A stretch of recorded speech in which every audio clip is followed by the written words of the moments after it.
Hello and welcome back to another video on the Wrestling Debate and to another edition of AEW Dynamite Out. And it's a huge episode today. Obviously it's on a Tuesday for a change, so yeah, I think to try and get people to still watch the show, we got the AEW title on the line, the ROH title on the line, and the Trios title. So yeah, like I say, absolutely bloody stacked. And let's get straight into it with Death Triangle versus Orange Cassidy and the Best Friends. Pac began a shot on Orange Cassidy. Trent and Pac were the legal men. Trent tried for a roll up, but Pac recovered. Chuck Taylor and Penta were then tagged in. However, Leech Bros quickly overpowered the Best Friend member. Phoenix then came in and hit a senton for a 2 count. At one point, Cassidy, Taylor and Trent were outside, and Death Triangle hit simultaneous suicide dives on their opponents.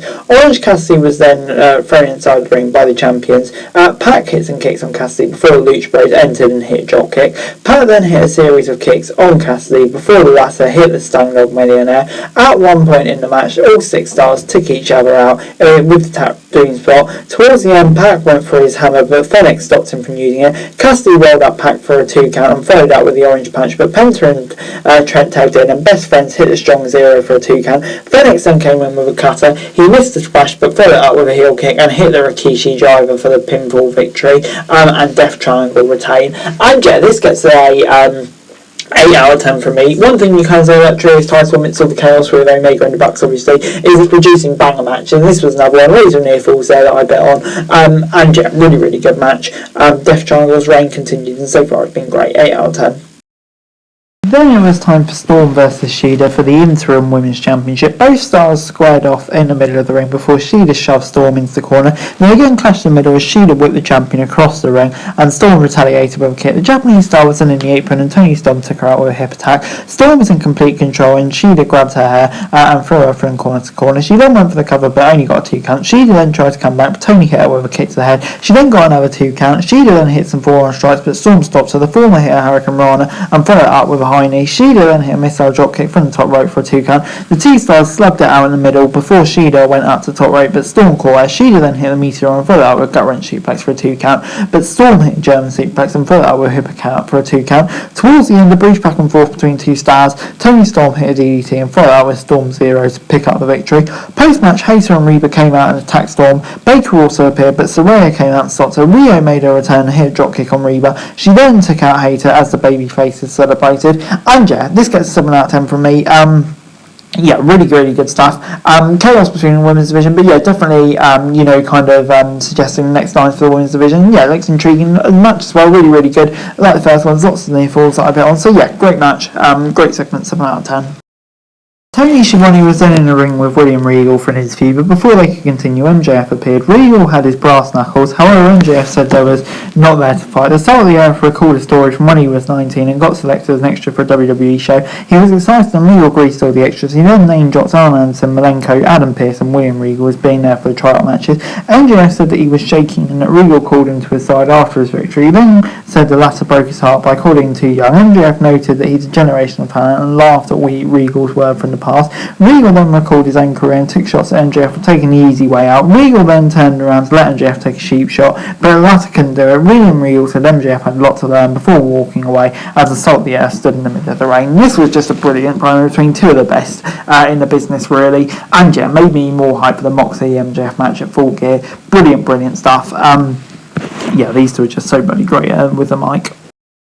Renee Paquette was then backstage interviewing her old chum Bryan Danielson about losing in the ROH Championship match. He said it's never fun to lose. Paquette asked him about Garcia betraying him last week. Bryan said he had high hopes for Garcia and claimed that the latter could be better than him under the right mentorship. Yuta then seemed puzzled by how Danielson didn't see Garcia's betrayal. Yuta seemed disappointed with Danielson and said BCC didn't mean much to the former WWE star before walking out, teasing more attention. And yeah, Danielson Yuta, very interested to see where the storyline go, because yeah, you do feel like that could lead in any direction really. But anyway, it's time for Chris Jericho versus Dalton Castle for the ROH Championship.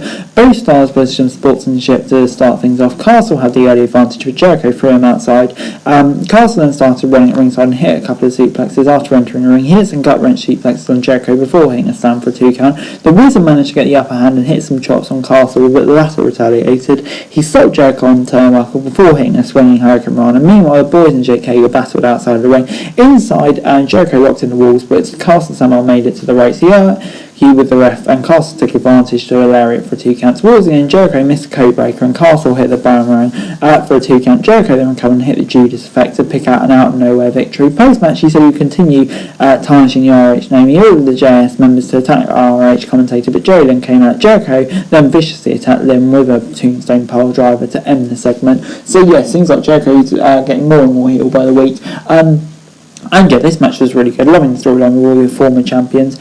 So yeah, this was good stuff. Gets a 7 out of 10 from me.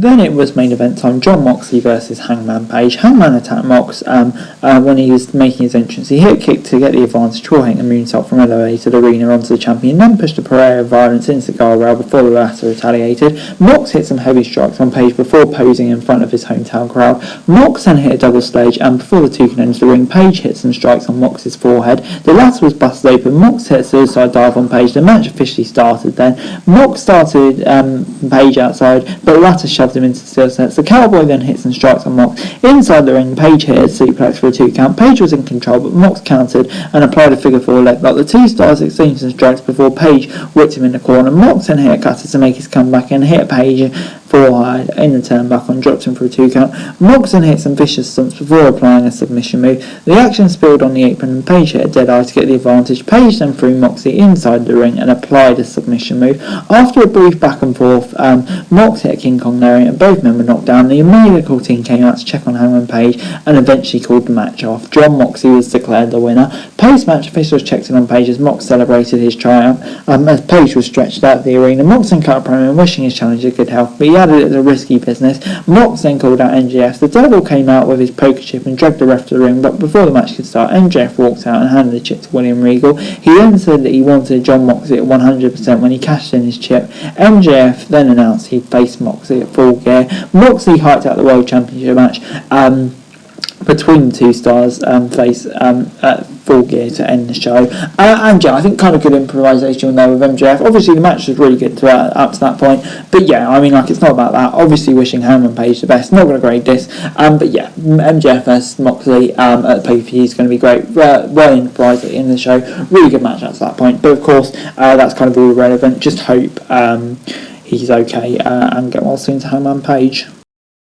Overall, AEW Dynamite out of 10 gets a 7 out of 10 from me this week. Yeah, I thought it was a really solid episode of Dynamite this week. Some really solid matches throughout. It kind of felt like special World title matches. But yeah, obviously kind of ended on a bit of a sour note with the Hangman Page. But except for that, I thought it was a really, really solid episode of Dynamite this week.